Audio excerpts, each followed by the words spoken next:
Toda manhã o rei acordava cantando, abria a janela do seu quarto, do palácio, olhava os passarinhos nas árvores cantando, o dia ensolarado, todo o reino dele, as pessoas, cada um fazendo seus afazeres, o jardineiro lá trabalhando no jardim, né, plantando, colhendo as flores, a criadagem toda do castelo trabalhando, lavando, alguns pedreiros reformando, partes carpinteiros.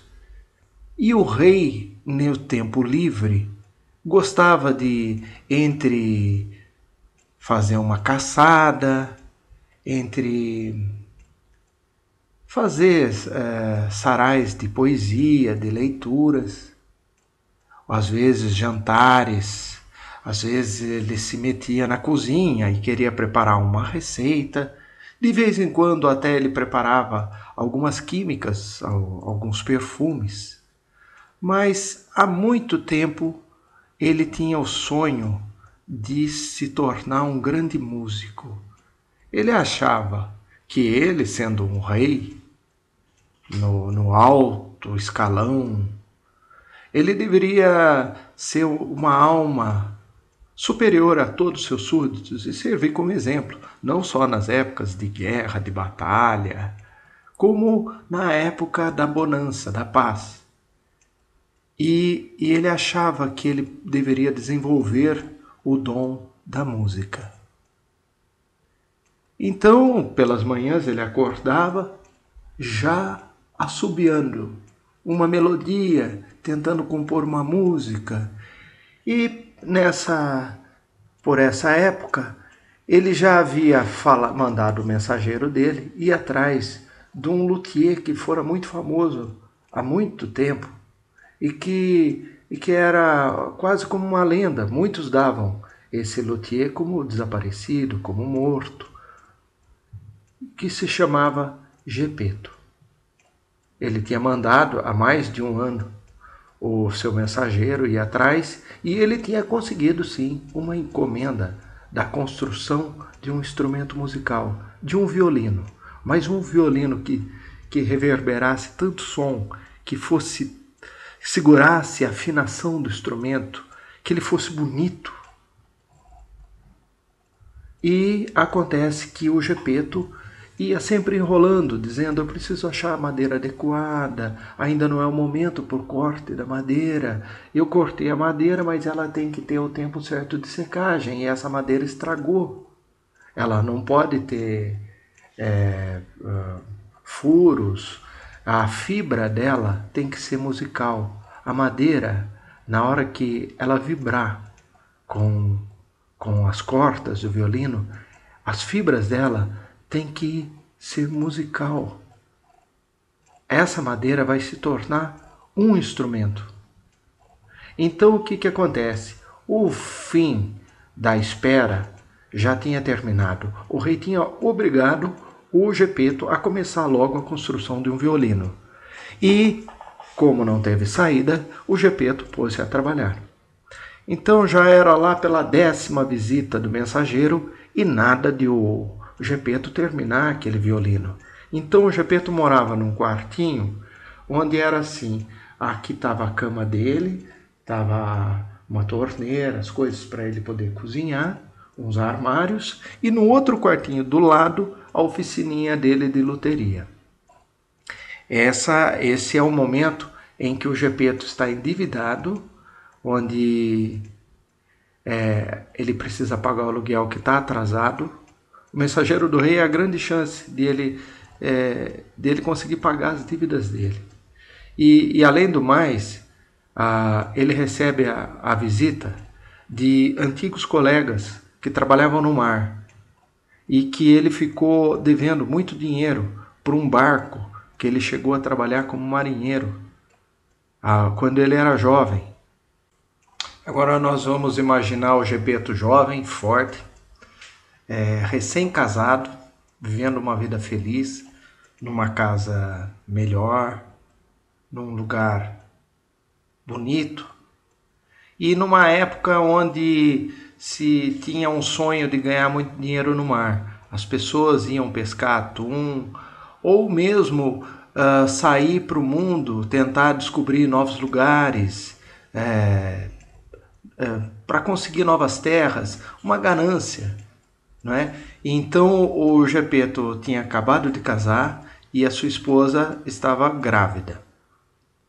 E ele imaginou, nesse tempo agora que está saindo um barco grande, eu poderia ir e ganhar um bom dinheiro e isso iria garantir a família agora que está aumentando, garantir que ele tivesse dinheiro para os gastos por um bom tempo.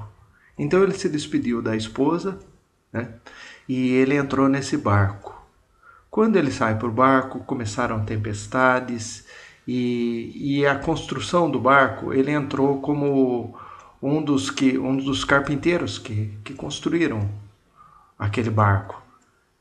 E acontece que no meio de uma tempestade, o barco vem a naufragar e ele foi culpado pelo barco e foi punido a pagar uma indenização e ele deveria continuar trabalhando na pescaria, trabalhando porque ele fora responsável, né, na construção do barco e o barco afundou.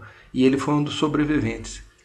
Quando ele chega, depois de muitos meses, a mulher estava para nascer o filho. Então ele conseguiu escapar de um motim de marinheiros que estavam se transformando em piratas, que estavam saqueando, e o Gepeto tinha esse mal da ganância nessa época.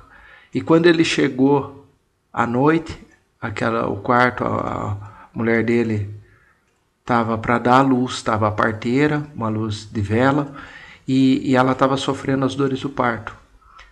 E a mulher dele não resistiu e veio a morrer no nascimento da criança, que também morreu.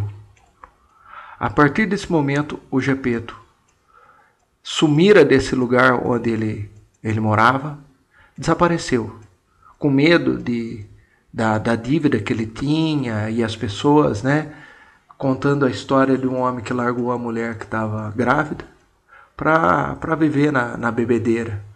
Aí ele, depois de muito tempo, as pessoas meio descobrem onde ele está num quartinho pequeno, que é esse local da história. E passaram muitos anos, e agora ele está velho já, sozinho. Ele sente muita falta de uma companhia, de uma criança, de um filho. Não é? E acontece que esses marinheiros descobriram onde que ele mora, e há muito tempo vem ameaçando ele. Então ele aceitou essa encomenda do rei, e já que vem pagando mensalmente uma boa quantia de dinheiro, e que ele vai pagando esses marinheiros que puseram juros exorbitantes, então não há fim de pagar a dívida. E o Gepeto pede, me dê mais tempo, eu vou pedir mais dinheiro para o rei, eu vou pagar vocês. Dias antes, aconteceu um incêndio no mosteiro, ali na região, perto do palácio. Tinha o vilarejo onde moravam todos os súditos do rei, e no alto da colina um mosteiro de monges. E esse mosteiro pegou fogo. Com o incêndio desse mosteiro, todo aquele povo miserável que morava ali por volta, que a realidade do rei era uma, se dizendo que era muito bom com o seu povo, mas a verdade é que existia doenças, uma falta de higiene, uma miséria. Eles tinham mal saído da Idade Média e estava aquele povo sujo, ignorante, e que foram lá saquear o mosteiro, tentar pegar alguma coisa, salvar do incêndio, né? Onde todos fugiram, alguns tentando apagar o fogo. E nessa o Gepeto está ali por perto e fica vendo aquela fumaça e vai atrás daquelas pessoas, aqueles miseráveis, e vai até o mosteiro para tentar aproveitar alguma coisa.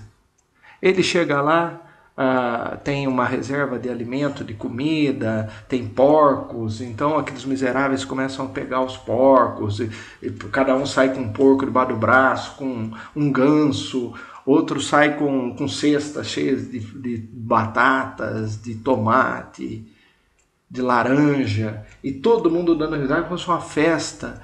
Existem barris de vinho, muitos começam a beber ali mesmo, e em meio àquele incêndio, parece uma cena de inferno, parece uma cena de uma pintura do Bosch. E o Gepeto chega lá e ele aos poucos vai entrando, ele olha aquele mosteiro muito antigo, né, construído na época do período gótico, e ele olha e vai subindo escadas e olha no alto. Ele se interessa muito mais pela a madeira que está pegando fogo do forro de um pedaço lá. Ele olha, ele fica encantado por uma viga e está incêndio. E aquilo desmorona e vem por cima dele, e o Gepeto cai as escadas e ele fica ali pensando: eu posso morrer agora, eu já estou velho. E daí ele acorda e ele vê um pedaço da madeira que ele estava olhando caído ali no chão, pegando fogo. Ele consegue se levantar, limpar a roupa e apagar com os próprios braços. Ele apaga e ele acaba se queimando também. Ele apaga esse pedaço de madeira que é um pouco mais de 1 metro, 1,20 m, uma madeira grossa, pesada, é uma viga. E ele coloca nas costas aquela madeira e se dá por muito feliz. É como se ele tivesse rejuvenescido.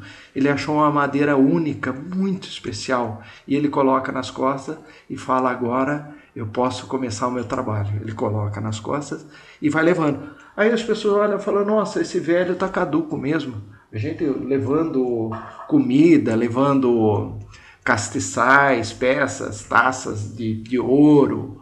E esse velho caduco levando um pedaço de pau nas costas. Agora que o Gepeto tinha a matéria-prima, a madeira, ele poderia cumprir o que o rei tanto cobrava. Então ele pôs-se a trabalhar. Então já havia semanas que ele estava trabalhando ali.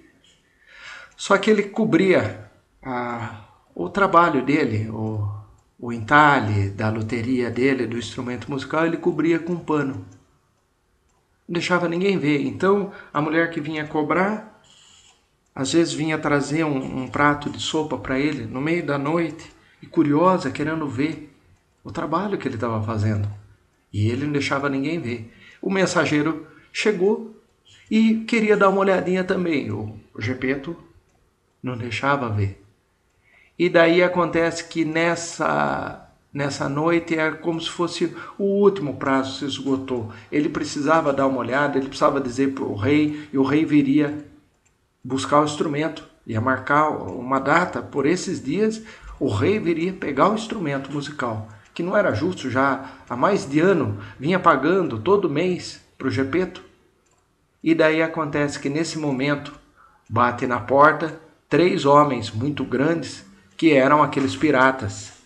E o Gepeto foi para o lado de fora, constrangido com o mensageiro do rei, tentando explicar que ele ia conseguir o dinheiro.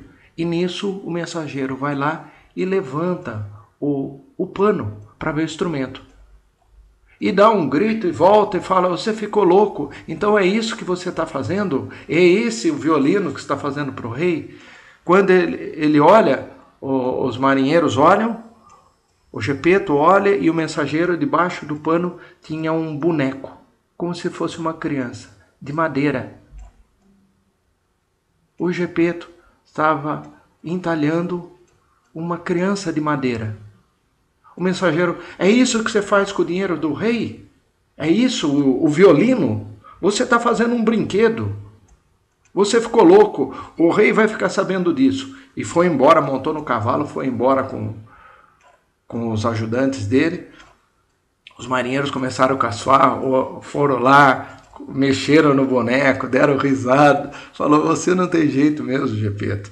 Você sempre aprontando. E daí deu risada e falou: nós vamos voltar a pegar o dinheiro. E foram embora. O Gepeto ficou muito triste.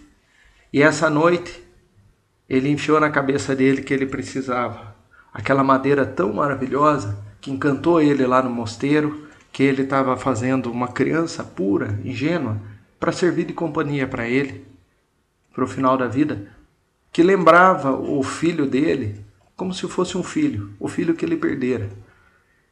E, e ele passou a noite inteira finalizando, lixando, dando os últimos acabamentos. E acontece que, como um bom luthier, onde acha a madeira com a fibra musical,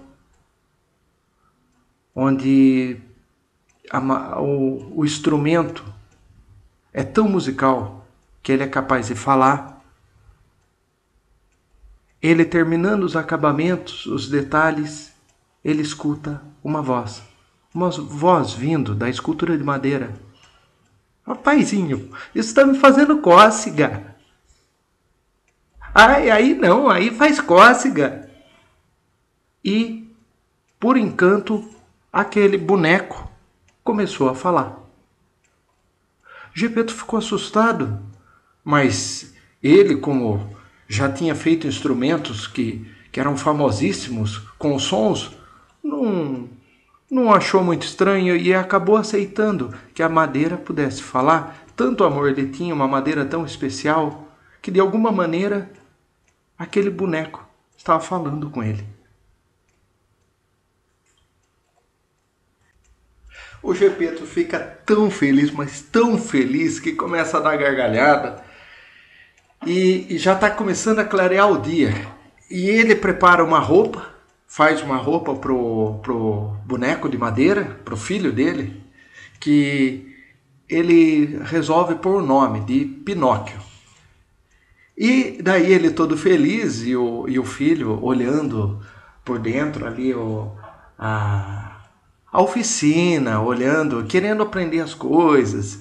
E daí acontece que o Gepeto fica tão feliz, coloca uma roupa, que resolve levar lá no palácio, agora nessa manhã, bater na porta. Então, instantes depois já está o Gepeto com o menino de madeira, segurando a mão dele, na frente da porta do palácio e batendo para atender. Avisam rápido o rei que tá lá o luthier com uma criança do lado. Aí mandam entrar, o rei está muito bravo, já sabendo que ele não estava construindo o instrumento musical, e o Gepeto apresenta o filho dele, que ele tinha construído. Como se fosse um instrumento musical, aquela escultura de madeira pôs-se a andar, a se mexer, a dar risada e a falar. E o Gepeto queria que o rei conhecesse essa obra maravilhosa, que não deixava de ser um instrumento musical, já que produzia sons. E era uma criança, era uma companhia para ele. Ele queria apresentar para o rei e que o rei se tornasse padrinho e levasse a batizar o menino. O rei achou muito curioso isso, mandou servir um café da manhã, suntuoso, e começou a escutar as histórias do Gepeto e a conhecer o menino. E daí o menino estava curioso, querendo aprender tudo. Ele pediu para as criadas pegarem e levar o menino para conhecer um pouco do palácio. E nisso o Pinóquio vai com as criadas até a cozinha. E ele, encantado lá, ele quer ajudar a cozinhar essas coisas. E acontece que ele fica com dó do ganso. Tinha o ganso lá. E ele solta o ganso, solta todos os bichos começam a subir na mesa, derrubar tudo, panela, vira coisa quente, as pessoas se queimam e de repente vem aquele mundaréu de barulho, de gente correndo atrás do Pinóquio, os gansos, e passam por cima da mesa e suja tudo e quebra tudo. E daí acontece que o Pinóquio está lá com a respiração ofegante, do lado do Gepeto segurando na perna dele. E acontece que o rei fala: eu posso ser padrinho desse seu filho, com uma condição: você ainda vai me construir um instrumento musical, um violino maravilhoso, tanto quanto esse menino. Só que a condição é o seguinte: esse menino é muito mal criado, ele é um mentiroso. Eu quero que você coloque ele na escola, ele vai ter que ser educado. Só assim eu permito que você tenha no meu reino uma criança que seja um boneco de madeira e que você ainda me faça o meu violino maravilhoso, Gepeto.